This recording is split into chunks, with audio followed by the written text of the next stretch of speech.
कोई बहुत बड़ा तकलीफ वाला है? सिंपल में कर दिया ना। अब इसको कुछ नहीं करना। मैं क्या बना रहा हूं,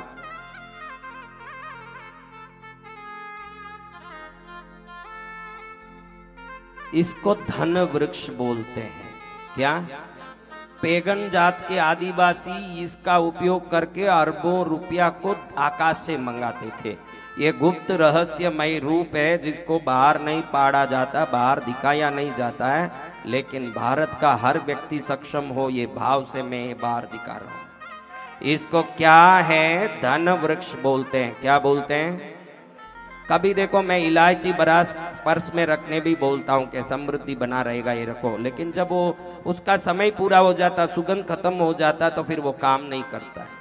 समझा ना? उपाय में वस्तु अगर उसकी शक्ति खो लेती है तो बाद में काम नहीं करेगी, लेकिन ये लंबे समय तक, कम से कम 6 महीना तक काम करेगा। फिर इसको पानी में डाल के नए पेपर में लिख के रख लेना। एकदम पुराना हो रहा है पेपर लेकिन रकड़ते बैठे हैं, ऐसे रकड़ना नहीं। इसको लिखने कितनी देर लगे?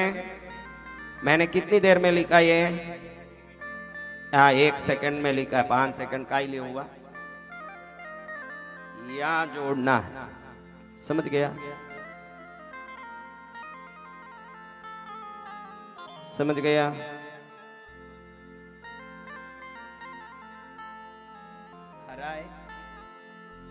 कहां से आया? महाराज साहब देखो, सावधान रहना। ये महाराज साहब से सब लोग कुछ भी निकाल देते हैं।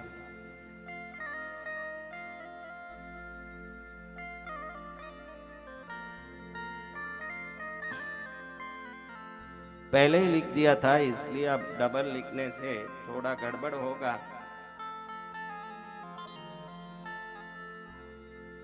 बहुत सिंपल है। स्वस्तिक लिख के उसके जो भी कोने हैं उसको बीच में यहाँ लाके ऊपर जॉइंट करके देखो, माँ भीगने लगी। मैं बोला ना कि सावन कथा होगी तो माँ भीगेगी। जय तो जय गुरुदेव। कितना धूप पड़ रहा था, देखा ना कितना धूप पड़ा, लेकिन माँ को भीगना है। देखो यहाँ एक एरो बनाना है। ये एरो क्लॉकवाइज होना चाहिए। ये 4 है बस, इसमें कोई टिक्का नहीं लगाना, कुछ नहीं करना। इतना छोटा सा पेपर में बना के अपने पर्स में रख लो, थोड़ा सा बड़ा बना के अपने कैश बॉक्स में रख लो। कहीं भी इसको लगाना तो कहीं लगा लो, लेकिन कम से कम आप 48 दिन सोते समय इसको देखते देखते सो, ऐसे देखते सो। ये वो डिजिट है जो अल्फाबेट में बदलता है, यानी इसको देखने वाला आंख से बराबर इस ऊर्जा को ले लेता है तो वो समृद्धि के रूप में बदल के आपके जीवन में आ जाता है। ऐसा एक रहस्यमय सिंबल है। इसको साइको सिंबालॉजी कहते हैं। इसको साइको सिंबालॉजी कहते हैं। साइको सिंबालॉजी में पैगन आदिवासी इसका उपयोग करके आकाश से, देवताओं से धन मंगाते थे उस जमाने में। तो ये विद्या का नाम उन्होंने धन वृक्ष रखा। धन वृक्ष यानी जैसे एक बीज बोते हैं तो वो वृक्ष बन के हजारों फल, फिर उसमें से बीज निकल के हजारों फल देता है। ये जिसके पास होता है उसका 1 रुपया वृक्ष की तरह बढ़ता ही जाता है, बढ़ता ही जाता है, और आगे आगे फल बनता ही जाता है, कमी नहीं आती है। और वो कृष्णगिरी आके खूब दान करता है। क्या करता है? जय जय गुरुदेव। फिर वो कृष्णगिरी आके दिखाता है अपनी शक्ति। अभी तो मैं शक्ति दिखा रहा हूं, भविष्य में आप शक्ति दिखाएं, ऐसी भावना। फिलहाल तो मुझे शक्ति दिखानी पड़ रही है, अभी तक तो हालत यही है, लेकिन एक समय ऐसे आना चाहिए कि कृष्णगिरी से 500 स्कूल, 500 हॉस्पिटल, 500 कॉलेज, गरीबों के लिए कुछ बन सके। ऐसा आपका सहयोग चाहिए। हाँ, ताकि हम खाली संस्कार की, महाराज आप संस्कार की बात बहुत करते हैं, आप ही एक स्कूल बनाओ, कई लोग बोलते हैं बना सकते हैं, लेकिन मेरा मंदिर ही निर्माणाधीन है, वही पूरा नहीं पड़ रहा है, तो मैं क्या क्या कर पाऊंगा। आप सब जितने लोग YouTube में देख रहे हो, बाहर से देख रहे हो, आपके गांव में मेरे नाम से एक स्कूल बना के चलाओ, कॉलेज बनाओ, हॉस्पिटल बनाओ। आप जो शुभ काम कर सकते हो करो। मेरी प्रेरणा से कर रहे हो तो उसको मेरा ही समझूंगा मैं, वो मेरा ही है। आप करिए, भरपूर करिए, अच्छा काम कहीं भी करिए, क्योंकि अच्छे काम के लिए ठेका नहीं है। आप आपके गांव में ही करिए, अच्छा काम हो तो बस इतना ही जरूरी है। क्या होना है? अब समझ गए ये बात? इसको रोज कम से कम 48 दिन सोते समय देखना।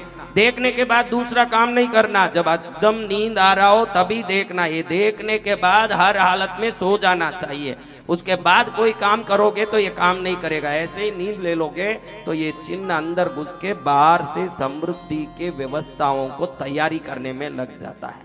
फिर एकदम तैयारी शुरू। क्या शुरू? तैयारी। क्या आएगा? समृद्धि को। क्या आएगा?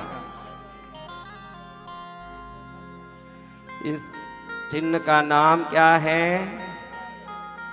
किसको किसको तो किसी को एप्पल का वृक्ष चाहिए, किसी को तो वट का वृक्ष चाहिए, किसी को तो पीपल का वृक्ष, किसी को मेहंदी का पेड़, किसको धन वृक्ष चाहिए? सभी को गुरुदेव। दीवाने हैं दीवानों को नगर चाहिए, दीवाने हैं दीवानों को नगर चाहिए, मोहब्बत भरी एक नजर चाहिए। दीवाने दीवानों को नगर चाहिए, दीवाने हैं दीवानों को नगर चाहिए, मोहब्बत भरी एक नजर चाहिए। दीवाने हैं दीवानों का नगर चाहिए। किस किस को कृष्णगिरी चाहिए? अभी दूसरा हम बना रहे हैं ऊर्जा वृक्ष। क्या वृक्ष? ये क्या है महाराज? बहुत सिंपल है। क्या होगा महाराज? कितना भी काम करोगे थकोगे नहीं, और किसी कारण से शरीर में कोई रोग दुर्बलता दुख है तो वो अपने आप इसको देखने से निकल जाएगा। बहुत सिंपल काम है, देखना बस सोते समय, और शरीर में बहुत एनर्जी आएगी। ध्यान रखना बहनों, उस एनर्जी से कल आपका पति आके यहाँ कंप्लेंट करे कि मेरी पत्नी बहुत मारती है, तो मैं गारंटी नहीं लेता। आप अपने हिसाब से देख के ये कोई भी उपाय आप अपने बुद्धि से करना। इसके फायदे का दुरुपयोग का मैं गारंटी नहीं लेता, किसी भी बात का मेरी गारंटी नहीं है। हाँ, ये भी क्यों गांव नहीं जाता है, इसकी कहानी सुनो तो आपको मालूम पड़े कि क्या दुख है उसके जीवन में। इसी ऊर्जा वृक्ष का उपयोग करके आज वो दुखी है। तो ये ऊर्जा वृक्ष आप में शक्ति देगा, इसको आप महसूस कर सकते हो। कैसे? ये आप सोचो, कागज में लिख दिया, क्या होगा? जब ये बना लोगे और दोनों हाथ इसके सामने ऐसे करोगे तो उसमें से ऊर्जा निकल के शरीर में घुस रही है, आप अच्छे से महसूस कर पाओगे, क्योंकि साधक बता रहे हैं, कोई तमाशा नहीं है। हजारों लोगों को आप बताओ, हर एक का कल्याण की चिंता करो। मेरा वीडियो फॉरवर्ड नहीं करो, चले मैं कभी किसी में फॉरवर्ड करो, आगे बढ़ाओ, ऐसे नहीं बोलता। हर एक का भला होना चाहिए। आप इतने स्वार्थी मत बनो कि अपना मतलब निकलाना चले गए। आपके जितने कांटेक्ट है सब में धन वृक्ष, ऊर्जा वृक्ष, इन सबको भेजो ताकि उनको भी उस शक्ति का